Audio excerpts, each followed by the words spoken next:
चोर ने अंतिम समय अपने पुत्र को समझाते हुए कहा कि उस आदमी से सदा बच करके रहना जिसका नाम महावीर हो। तो साथ संगत जी, क्यों एक पिता ने अपने पुत्र को महावीर सज्जन से बचने की बात की?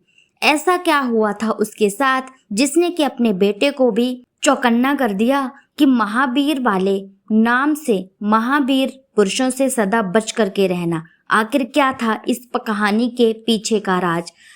सत्संगत जी प्रेम से कहना धन्य निरंकार जी। सत्संगत जी स्वागत करती हूँ आपका फिर से एक नई कहानी के साथ। आज की कहानी का शीर्षक है कि उस आदमी से बच करके रहना जिसका नाम महावीर हो। तो सत्संगत जी, ऐसा क्या हुआ था उस पिता के साथ जिसने कि अपने बेटे को चौकन्ना करते हुए कहा कि महावीर जिसका नाम हो उस व्यक्ति से बच करके रहना? ऐसा क्या हुआ था उस पिताजी के साथ, जानेंगे इस कहानी में। एक गांव में एक आदमी रहता था। उसका कार्य था चोरी करना।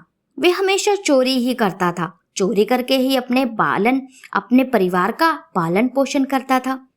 ऐसे ही चोरी करते करते उसके बच्चे भी बड़े हो गए। उसका एक बेटा था, उसने उसे भी चोरी के काम में लगा दिया था। एक बार उसे एक सज्जन मिल गए जिसने कि उन्हें नैतिकता का पाठ पढ़ा दिया। उसे वो बातें समझ में नहीं आई और वह चोरी के काम से हटने लगा। और उसे समझ में आ गया था कि यदि पेट भरना है तो चोरी तो करनी ही होगी।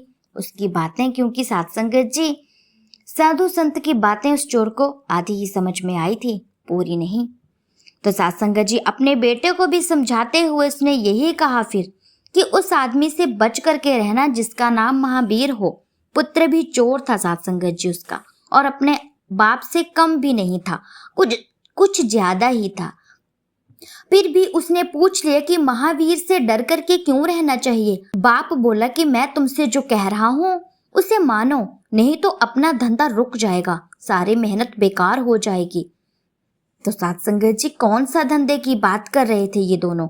बाप ने कहा कि उस आदमी को अगर दूर से भी देखो तो तुम अपना रास्ता तुरंत बदल लेना, और अगर वह पास ही बोल रहा हो तो अपने कानों में उंगली डाल लेना, उसकी बातें बहुत खतरनाक होती हैं।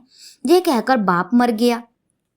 अब बेटा, जिसे कि ज्यादा इस बारे में सोच समझ नहीं थी, वो सोच में पड़ गया कि महावीर व्यक्ति ऐसी कौन सी बातें करता है जिससे कि हमारा धंधा रुक सकता है, हमारा जो है ये काम जो है वो ठप्प हो सकता है, हमारा काम रुक सकता है। ऐसी कौन सी खतरनाक बातें करता है? बेटे ने बाप की हिदायतों का पूरा पालन किया और अपने धंधे में खूब तरक्की भी की। एक दिन भूल हो गई सत्संगत जी उससे, क्योंकि रास्ते के उस पार वन में महावीर दिखाई दिए गए। वह जल्दी से भागा, लेकिन अचानक ही महावीर ने बोलना शुरू कर दिया। उस चोर ने अपने कानों में उंगलियां भी डाल ली, लेकिन आधा वाक्य उसके कान में पड़ ही गया। महावीर उस समय महामृत्यु के बाद की स्थिति के बारे में बात कर रहे थे। वह उपदेश दे रहे थे कि आधा वाक्य चोर के भी कान में पड़ गया। कुछ दिनों के बाद अचानक ही उसे गिरफ्तार कर लिया गया चोरी के जुर्म में। सिपाहियों ने उससे सच्चाई उगलवाने के लिए नए नए हथकंडे अपनाए, लेकिन कोई फायदा नहीं हुआ, क्योंकि उसने अपना जुर्म कबूल ही नहीं किया। वो मानने को तैयार ही नहीं था कि उसने ही चोरी की है, कि वही अपराधी है। अचानक ही उन्होंने एक तरकीब सोची। उन्हें गहरी बेहोशी की दवाई दी गई। उस चोर को कई दिनों तक बेहोश रखा गया। उसे ऐसी जगह ले जाया गया उसे जो कि उससे पहले कभी नहीं देखी थी। फिर कुछ युवतियों को उसके पास भेजा गया। उन्हें पूरा भरोसा था कि इतने दिनों की बेहोशी के बाद वह अवश्य ही मृत्यु को स्वीकार कर लेगा।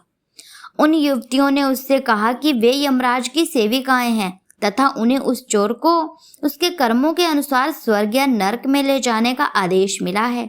उन्होंने कहा कि तुम सच सच में अपने कर्मों के बारे में सच सच बता दोगे तो अगर तुमने सच बोला तो तुम्हें स्वर्ग ले जाया जाएगा, और यदि तुमने झूठ बोला तो तुम्हें नरक जाना पड़ेगा। उसे यकीन दिलाने के लिए ऐसी बातें कही गई। इसीलिए उसने सोचा कि अपने पाप कर्मों को स्वीकार करके मैं स्वर्ग में चला जाना चाहता हूँ। बचाव का यही उसे एकमात्र मार्ग दिखाई दे रहा था। परंतु उसे ये भी ध्यान आ रहा था कि कहीं उसे धोखा तो नहीं किया जा रहा है, उसके साथ कहीं उसे धोखा तो नहीं दे रहे हैं। धोखे से तो उससे ये बातें नहीं उगलवा रहे हैं। महावीर की कही हुई बात अचानक ही उसके दिमाग में आ गई।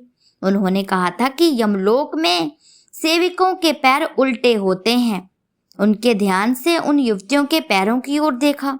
उनके पैर तो वैसे ही थे, वैसे कि साथ संगत जी हमारे पैर होते हैं, आम लोगों के पैर होते हैं।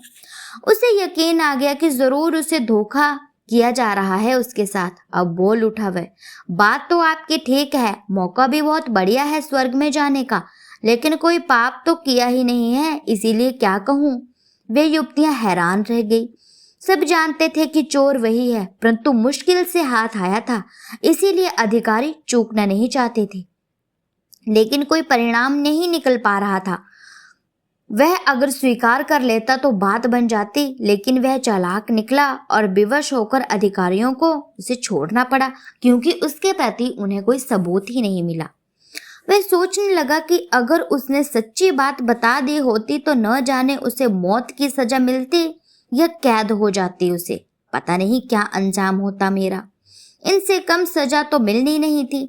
महावीर के आधे वाक्य ने जब इतनी बड़ी सजा से छुटकारा दिला दिया तो उनका पूरा प्रवचन तो सब बंधनों से ही मुझे छुटकारा दिला सकता है। अब वह फौरन भागा और महावीर के चरणों में जाकर के लोटपोट हो गया, उनके चरणों में गिर पड़ा, पूरी बात बताई और दीक्षा लेने का आग्रह किया। फिर उनके श्री चरणों में ही उनकी पुनर्जन्म हो गया।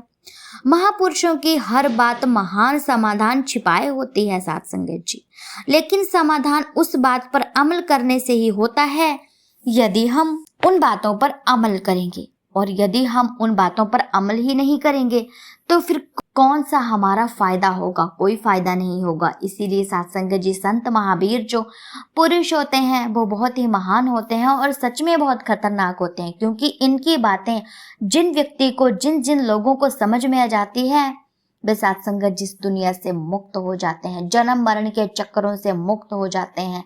वो कभी जन्म ही नहीं ले पाते। 84 लाख जोनों को भुक्त करके एक मानुष चोला मिलता है साथ संगत जी।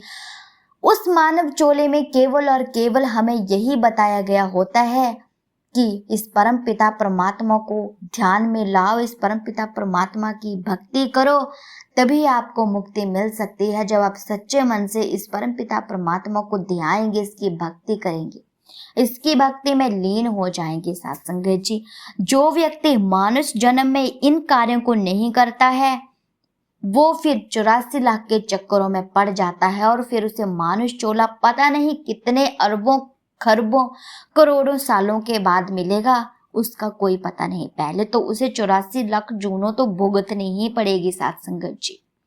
तो साथ संगत जी दासी की कहानी आप जिस संतों महापुरुषों को अच्छी लगी हो तो वीडियो को लाइक कीजिएगा, कमेंट में धन निरंकार जी जरूर लिखिएगा।